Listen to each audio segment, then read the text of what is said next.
विश्व 24 न्यूज हर पल आपके साथ। त्र्यंबकेश्वर येथे वार्तांकनासाठी गेलेल्या झी 24 तासचे ब्युरो चीफ योगेश खरे, साम टीव्हीचे ब्युरो चीफ अभिजित सोनवणे आणि पुढारी न्यूजचे ब्युरो चीफ किरण ताजने या तिघा पत्रकारांवर स्वामी समर्थ केंद्राजवळील पार्किंगवर काम करणाऱ्या गुंड प्रवृत्तीच्या कर्मचाऱ्यांनी एकामागोमाग एक दगड, लाथा, बुक्क्यांनी भीषण हल्ला केला। या हल्ल्यात किरण ताजने गंभीर जखमी झाले असून त्यांना तातडीने अपोलो रुग्णालयात दाखल करण्यात आलं आहे। सध्या त्यांच्यावर उपचार सुरू आहेत। विश्व 24 न्यूज साठी अतुल सोनकांबळे, महाराष्ट्र। गाड़ी कौन सी है?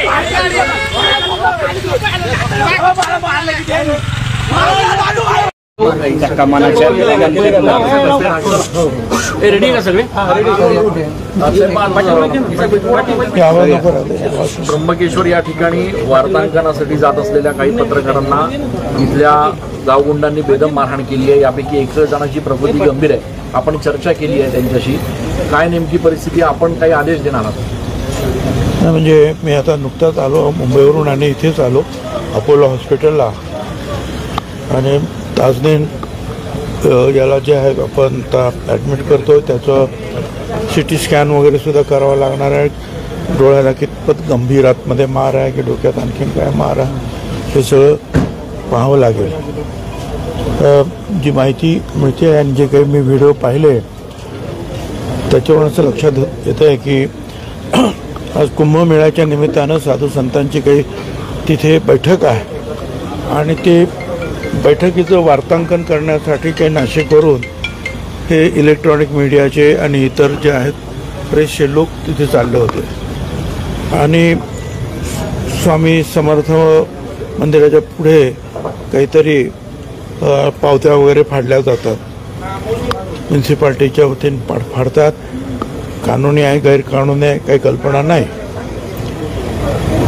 पण तिथे त्यांनी सांगितलं की आम्हाला जाऊ द्या, आम्ही प्रेसची मंडळी आहोत।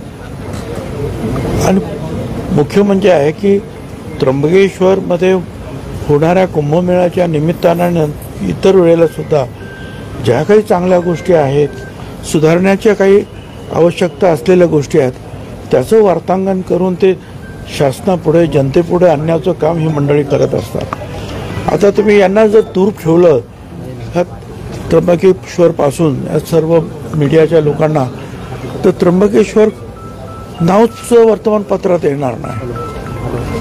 दुर्दैवाने या तिथल्या काही लोकांनी जे पावती फाडणारे आहेत असं म्हणतात, त्यांनी बेदम म्हणजे दगडांनी मारलं, काठ्यांनी मारलं, छत्री मारल्या, डोक्यामध्ये ताजने प्रचंड मार आहे। आणखीन दुसरे दोघे जण जे आहेत ते जखमी आहेत, ते पोलीस स्टेशनमध्येच तिथे ते FIR वगैरे काही नोंद करायचं काम सुरू आहे। जी काही माहिती तिथल्या प्रवासी संघटनेने दिली तेही असं सांगतात की नेहमीची ही गुंडगिरी आहे आणि हा जो टोल वसुलीचा किंवा काय असेल त्यांचा तो मी कसले पैसे घेतात मला काही कल्पना नाही आहे, कारण ऑक्ट्रॉय तर सध्या नाही आहे आपल्याकडे। मग ते पैसे कसले जे काय असतील ते, पण मर्डर केसमधले 302, 307 असले जे आरोपी जामिनावर आहेत किंवा इतर त्यांच्याकडे हे सगळं काम आहे आणि त्यांची ही सगळी मंडळी आहेत आणि त्यांना काही समजत नाहीत आणि लोकांना आपलं खुशाल मारतात। मी SP-ना स्वतः फोन केला ताबडतोब कळल्याबरोबर वाटत असतानाच, आणि मी त्यांना सांगितलं की ताबडतोब कारवाई करा। आणि पुन्हा आता त्यांना मी सांगतोय की ती कारवाई अतिशय कडक झाली पाहिजे, टाइमपास होता कामा नये। आता स्वतः यांना जे आणलं हॉस्पिटलमध्ये ताबडतोब आणण्याच्या ऐवजी जे आहेत बराच वेळ तिथेच होते आणि तिथले जे इन्स्पेक्टर ते काय करतात, पोलीस काय करतात, त्यांना माहिती नाही काही दादा लोक कोण आहे तिथे, त्यांना काहीच कल्पना नाही आहे का? आता यांना मारलं आणि सगळे एकत्रित होते सगळे मीडियाचे लोक म्हणून ही गोष्ट बाहेर पडते आहे। बाकी एखाद दुसरा जो व्हॉट्सअप जात असेल त्याचे काय हाल आहेत, त्याची तर काही सुनवाईच नसेल। तर या पद्धतीनं जे आहे एक कारभार होता कामा नये। म्युन्सिपाल्टीने सुद्धा अशा प्रकारच्या लोकांचा ताबडतोब जर त्यांना काय ठेका दिला असेल तर तो रद्द केला पाहिजे। किंवा मी पोलिसांना सांगणार आहे की जर अशा प्रकारचे लोक कामाला ठेवले असतील आणि असे प्रकार घडत असतील तर ज्यांनी त्यांना अथॉरिटी दिलेली आहेत त्यांना सुद्धा जे आहे विचारपूस झाली पाहिजे, त्यांची सुद्धा चौकशी झाली पाहिजे. आणि ठीक आहे, तर आम्ही सगळे आहोत आणि पत्रकारांना सुद्धा मी सांगतो, आपण काळजी करू नका. आम्ही सगळ्या प्रकारचे जे आहेत वेगवेगळ्या लोक म्हणजे पोलिसांशी आणि यंत्रणेशी बोलतो, काही त्रास होणार नाही. आणि आपले जे इतर जे आहेत सवंगडी आहेत दुसरे दोघे जण तिकडे त्यांना पण आणून पूर्णपणे पुन्हा एकदा इथे चेक करून घ्या व्यवस्थित. कारण आज आता बरं वाटेल आणि मग परत संध्याकाळी किंवा रात्री त्रास होईल असं काही होता कामा. राज्यभरातले अनेक पर्यटक त्या ठिकाणी येतात, तर तीर्थक्षेत्र आहे, प्रचंड दादागिरी या ठिकाणी काय. अहो, हे तीर्थक्षेत्रामध्ये ही दादागिरी मारामारी काय कामाची आहे? आणि तुमच्याच त्या गावाचं महत्व वाढवायचं काम हे मीडिया करते ना, प्रसिद्धी देऊन. तर काय आपलं नाव जाणार आहे जगामध्ये? काय नाव जाईल त्या त्र्यंबकेश्वरचं आणि आपल्या सगळ्यांचं? आणि कुंभमेळ्यात असं होणार आहे का? काय उत्तर द्यायची? सरकारी अधिकाऱ्यांनी काय उत्तर द्यावेत, मंत्र्यांनी काय उत्तर द्यावेत? आणि म्हणून पोलिसांनी ज्या कडक कारवाई करायला पाहिजे, हे सगळं पोलीस मनात आणलं तर पोलीस करू शकतात, मला खात्री आहे. उगीच माझं म्हणणं आहे की लकीर के फकीर बनू नका. हे कायदा हातात घेणारे लोक जिथे जिथे असतील तर इतरत्र सुद्धा असेल टोल नाक्यावर, चौकशी करायचे कोण आहेत ते, त्यांचा पोलीस रेकॉर्ड तपासा आणि मगच त्यांना जे आहे तिथे उभं करण्याची परवानगी द्या.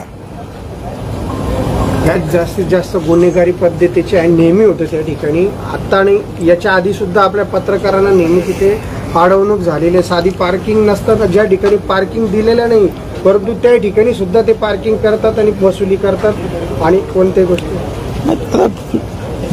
मी आता बोललो ना की आता ज्यांनी त्यांना ही अथॉरिटी दिली त्यांना जाब विचारावा लागेल आणि पोलिसांनी इन्स्पेक्टरने त्यांना बोलवून घ्यावं. कुठल्या प्रकारची माणसं तुम्ही नेमली? काय तुम्हाला लोक भेटले नाहीत का चांगली माणसं? आणि अशा पद्धतीनं तुम्ही यात्रेकरूंबरोबर वागणार का? आता हे नाशिकचे सगळे पत्रकार मीडिया त्यांच्याबरोबर ही वागणूक, आता जगभरातून जेव्हा लोक येतील तेव्हा काय वागणूक देणार आहात तुम्ही? माझं या ज्यांनी त्यांना ती अथॉरिटी दिली ती काय त्र्यंबकेश्वर म्युन्सिपाल्टी वगैरे काय आहे ती आणि पोलीस तिथले, त्यांना मला हा सवाल विचारायचा आहे की काय उत्तर द्यायचं आपण बाहेरच्या लोकांना, हे असं जर होत असेल तर. साहेब, पण कायदा सुव्यवस्थेचा प्रश्न नाशिकमध्ये शहरात नव्हे तर जिल्ह्याभरात आहे. आपण याकडे काही मुख्यमंत्र्यांकडे काही सांगणार आहे का? नाशिक बरं, लेटेस्ट एका तर या विषयावर कॉन्सन्ट्रेट करूया, त्याला आणखीन तुम्ही जे आहे फाटे फोडायचं काम करू नका. जे काय बाकीचे आहे ते आम्ही सांगूच, परंतु आता हा विषय आहे ना, तर याला पूर्ण न्याय देण्याच्या बाबतीमध्ये आपण चर्चा करूया. आता